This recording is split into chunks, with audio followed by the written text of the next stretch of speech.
Welcome to the introduction to telecommunications and network security. My name is Liz von der Heijden.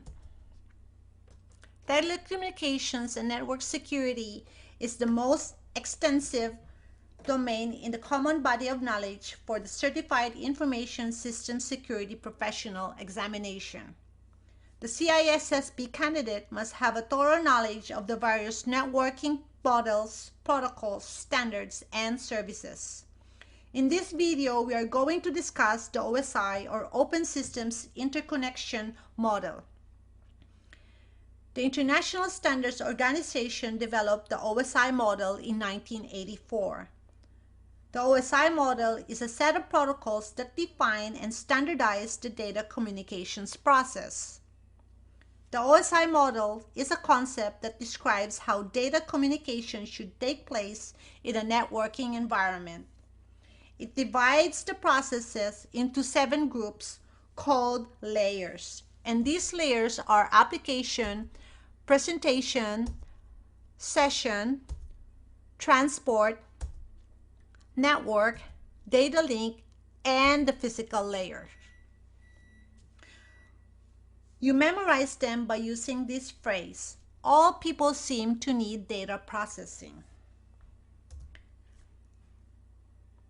As you can see in this graph, it displays the communication path of the OSI model. So the data travels down from the application layer to the physical layer.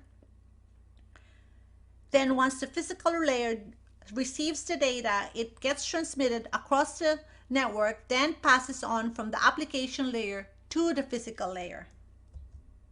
Let's begin with the application layer, layer 7. This is the top layer. It is the one that's closest to the user because it provides user interface and supports the application running in the network.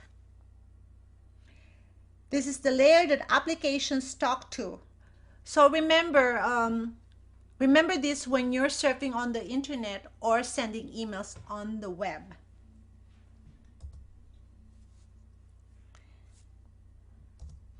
It is also the layer that is responsible for synchronization of communications. Protocols that function at the application layers are FTP, HTTP. This is what applications you use when you go to the World Wide Web, the IMAP, and the SMTP, which is what you use when you send and receive emails across the internet. Another layer is the presentation layer, layer 6. This layer is responsible for encryption and data conversion.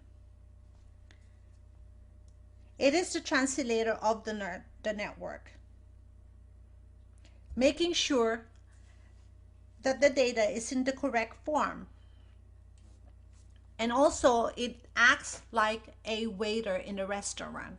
When you go to the waiter, you order your food and then the waiter brings you the food. So this is similar to that because this presentation layer delivers and presents data to the application layer.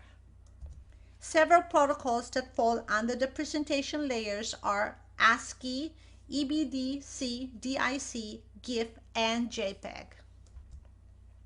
Session layer or layer 5.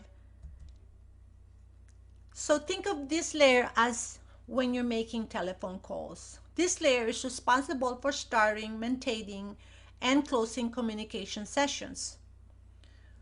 So when you make a call, and then when you talk to your friend or somebody on the phone, and then think of it when you hang up. This is the same concept. So these layers provide synchronization between computers, and it also it's also responsible for application to application communication, because it controls the process that exchange of data and coordinates the interaction between them. Several protocols that fall under these layers are Telnet, NFS, SQL, and RPC. transport layer or layer 4. Think of it as a bus. The bus transports passengers from point A to point B. Transport layer is a similar concept because it provides end-to-end transmission, and it makes sure that the data transfer is completed and that the data is sent and received between two computers successfully. It also handles error checking and recovery. This layer has the responsibility to ask for retransmission if the data is sent incorrectly. You will find TCP and UDP and SPX protocols under this layer. The network layer is the layer 3.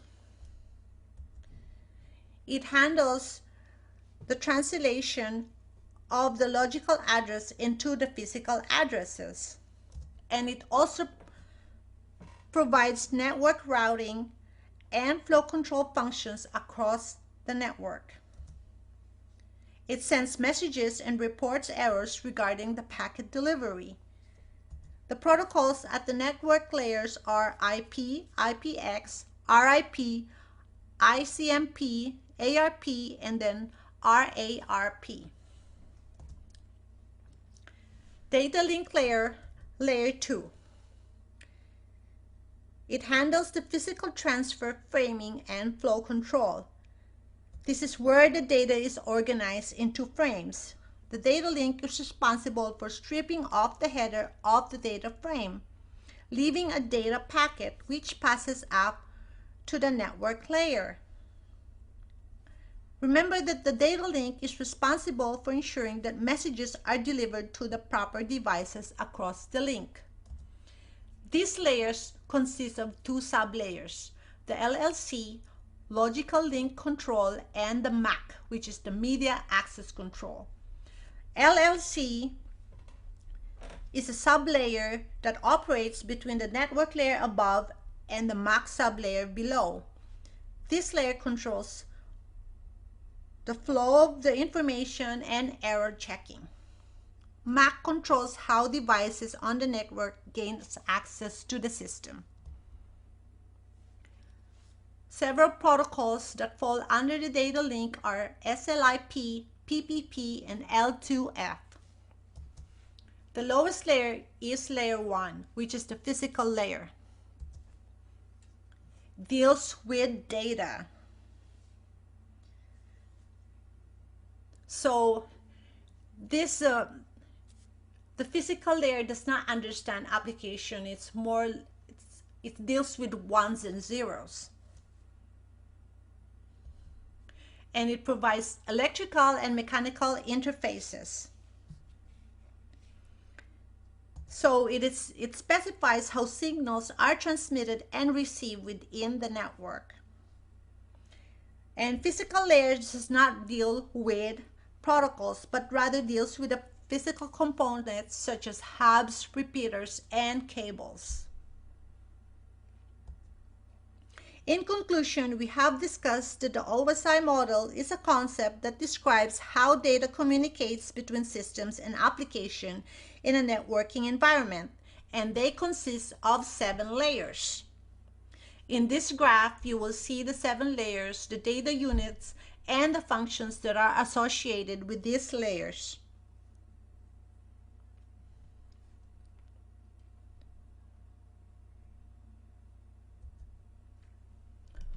For more videos, please visit us at livo.group. Thank you for listening.